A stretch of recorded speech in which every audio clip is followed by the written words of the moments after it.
ज्योतिषी ने कहा, माई तेरा लड़का बड़ा होके बहुत बड़ा सम्राट बनेगा। माई को यकीन नहीं हुआ, मेरा इतने गरीब हूं मैं, कहां से मेरा बेटा सम्राट बनेगा। एक दिन कुछ लोग गए उस राजा के पास, बोले जी खेती खूब बड़ी हो जाएगी, ये किसानों के कानून पास कर दो। अब उसको कुछ अकल नहीं थी राजा को, तो सबसे पहले जांच परख के देखो आपका राजा अनपढ़ तो नहीं है। राजकारणातल्या प्रत्येक अपडेट्ससाठी सरकारनं आम्हाला सबस्क्राईब करा आणि नोटिफिकेशनसाठी बेल आयकॉन प्रेस करा।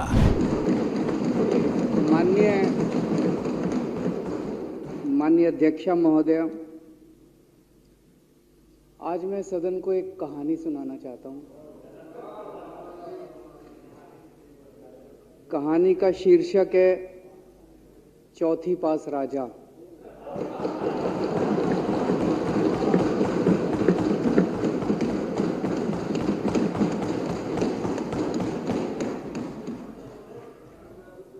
आपने बचपन में राजा रानी की बहुत कहानियां सुनी होंगी। मेरी कहानी में रानी नहीं है,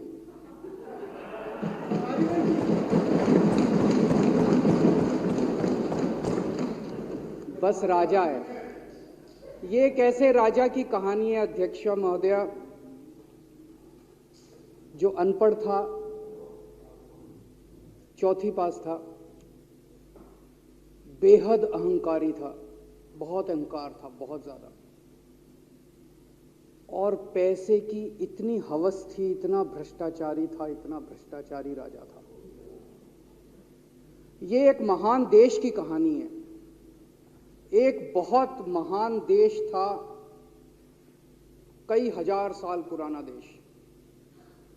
उस देश में एक गांव में एक बहुत गरीब परिवार में एक बच्चे का जन्म हुआ।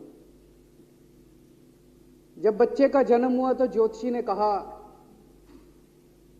गांव में ज्योतिषी होते हैं, आते हैं, वो पत्री बनाते हैं। ज्योतिषी ने कहा, माई तेरा लड़का बड़ा होके बहुत बड़ा सम्राट बनेगा।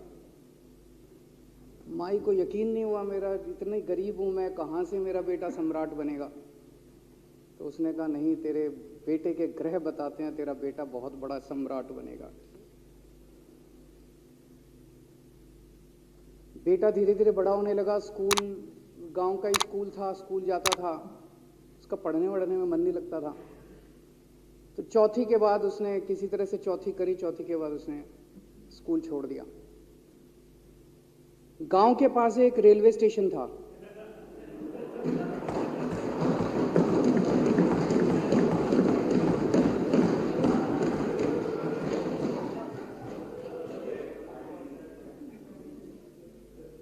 तो घर का खर्चा चलाने के लिए वो लड़का वहां स्टेशन पे चाय बेचता था।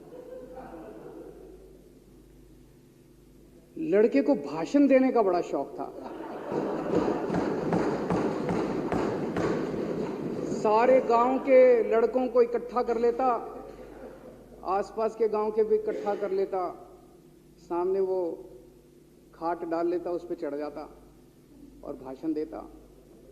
धीरे धीरे आसपास के गांव के लड़के भी इकट्ठे हो गए। जिस भी चीज में भाषण देता, एक बार शुरू हो जाता तो बंद ही नहीं होता। अब ज्योतिषी ने कहा था, लड़का बड़ा हुआ, बड़ा होके एक दिन उस महान देश का वो राजा बन गया। पूरे देश में उसका नाम हो गया चौथी पास राजा। लोग उसको चौथी पास राजा कहते थे। अब उसे आता जाता कुछ था नहीं, पढ़ा लिखा था नहीं। अफसर आते, कुछ अंग्रेजी में चपर चपर करते, उसको समझ नहीं आता। अफसर जो मर्जी उससे साइन करा के ले जाते, जो मर्जी उससे साइन करा के ले जाते। अब वो कुछ पूछे अफसरों से तो उसे भी शर्म आती थी कि मैं पूछूंगा तो उनको लगेगा अनपढ़ आदमी है, पता चल जाएगा। तो उसके भी दिल में ये रहता था, यार मैं पूछूं ना पूछूं। पता नहीं किस किस चीज पे उसने चौथी पास राजा ने साइन कर दिए।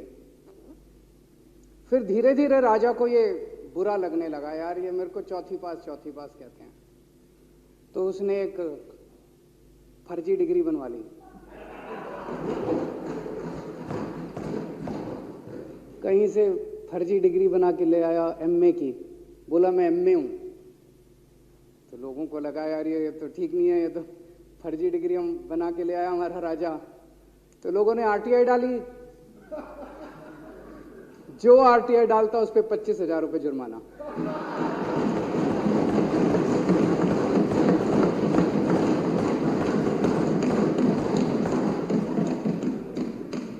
आपके नेता की बात नहीं कर रहा। आप लोग भी हंस सकते हो।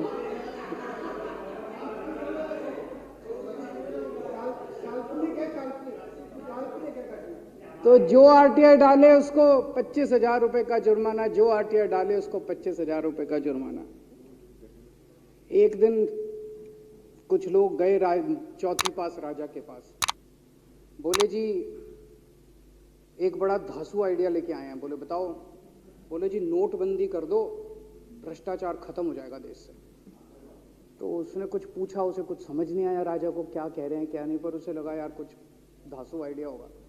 उसने एक दिन रात को 8 बजे टीवी चैनलों पे जाके नोटबंदी कर दी। बोला सारे नोट बंद। पूरे देश में हाहाकार मच गया, तड़प गए लोग, धंधे बंद हो गए, दुकानें बंद हो गई, लोग बेरोजगार हो गए, बुरा हाल हो गया पूरे देश। लंबी लंबी लाइनें लग गई पूरे देश के अंदर। लोगों ने जाके उसको कहा जी नोटबंदी कर दो, आतंकवाद खत्म हो जाएगा।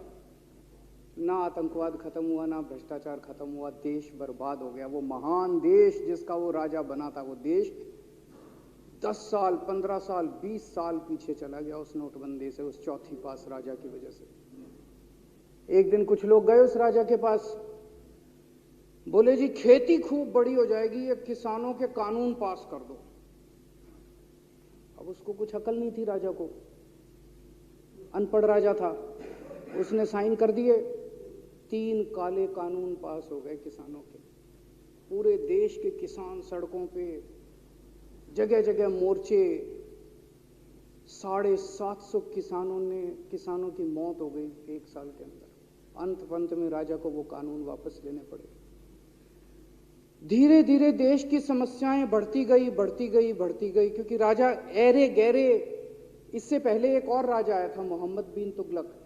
वो भी ऐसे ही करता था, कभी उसने देश की राजधानी बदल दी, कभी बोला मैं चमड़े के सिक्के बनाऊंगा। उसी तरह से ये था अनपढ़ राजा, कुछ भी कर देता था।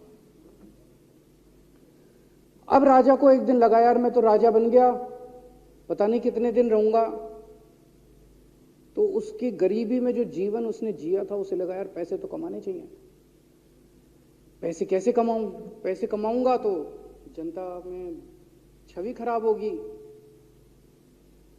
तो उसने अपने एक दोस्त को बुलाया और उस दोस्त को बोला कि ऐसा करते हैं कि मैं तो राजा हूं, सारे सरकारी ठेके तेरे को दिलाऊंगा, सारी कंपनियां तेरे को दिलाऊंगा, सरकारी पैसा तेरे को दिलाऊंगा। नाम तेरा, पैसा मेरा। तेरे को पूरे उस पे 10% कमीशन तेरे को मिलेगा, सारा पैसा मेरा। दोस्त मान गया। दोस्त को क्या था, फ्री में पैसा मिल रहा था, दोस्त मान गया। उसके बाद दोनों ने मिलके जो देश को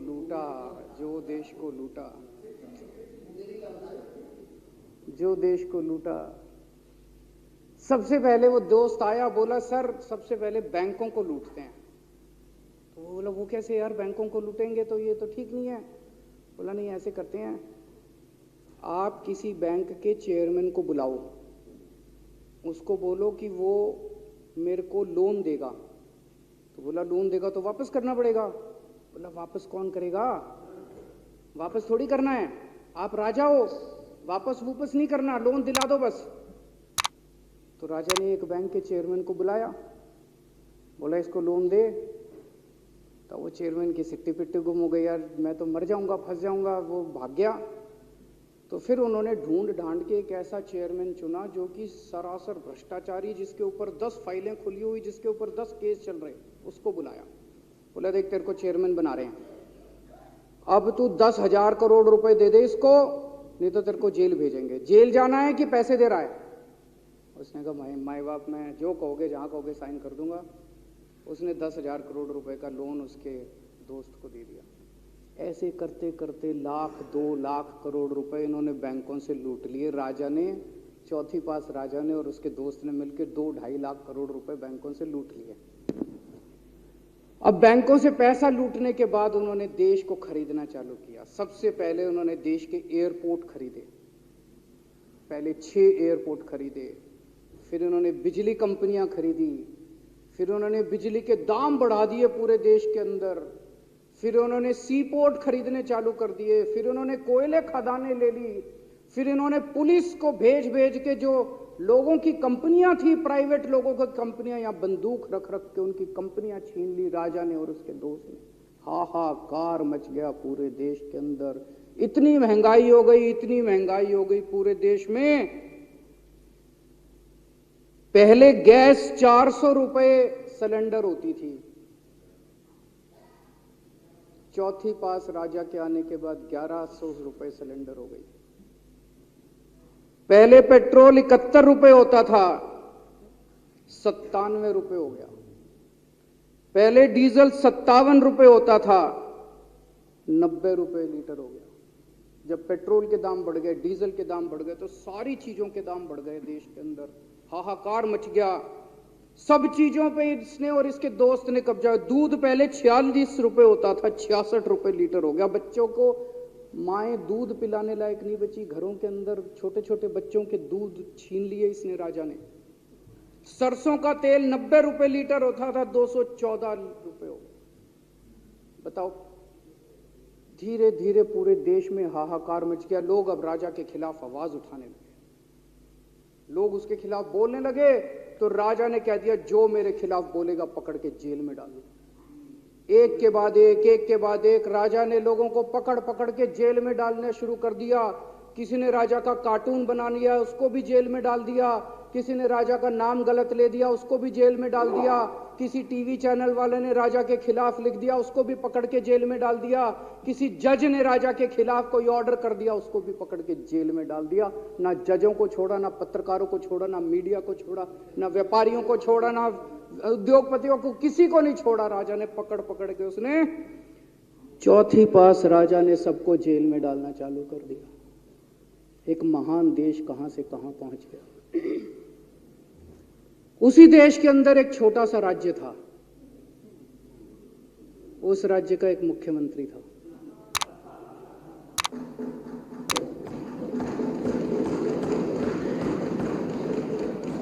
उनके चेहरे पे भी स्माइल आ गई, उनके चेहरे पे भी उम्मीद की किरण छा गई। वो मुख्यमंत्री अपने लोगों का खूब ख्याल रखता था।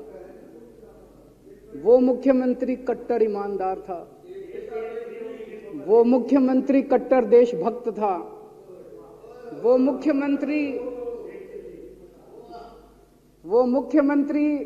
पढ़ा लिखा था।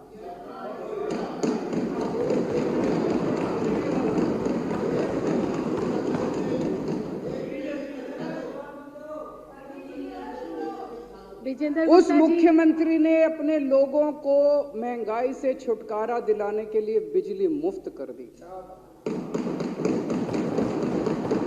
भाई साहब, उसके बाद तो चौथी पास राजा पागल हो गया। उसने बुला के जो हड़काया उस मुख्यमंत्री को कि तेरी हिम्मत कैसे हुई। उसे लगा राजा ने तो सारी बिजली कंपनियों पे कब्जा कर रखा था।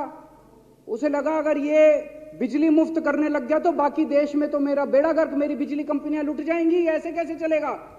उसने उसको कहा, खबरदार, तूने बिजली मुफ्त के। मुख्यमंत्री नहीं माना। धीरे धीरे उस मुख्यमंत्री ने अपने गरीबों के स्कूल ठीक करने चालू कर दिए। तो राजा ने उसको बुला के और हड़काया। राजा बोला, ये क्या कर रहा है तू, स्कूलों के में बच्चों को पढ़ाता है, तू स्कूल खोल रहा है, ये बंद कर, ये सब, ये नहीं चलेगा इस देश का। वो नहीं माना मुख्यमंत्री। फिर उसने मुख्यमंत्री ने सबके इलाज मुफ्त कर दिया, सबके लिए शानदार मोहल्ला क्लिनिक खोल दिए, इलाज मुफ्त कर दिया। राजा तो बिल्कुल ही पागल हो गया। धीरे धीरे जनता को पता चला कि राजा कैसा है। एक दिन लोगों ने उस राजा को उखाड़ के फेंक दिया।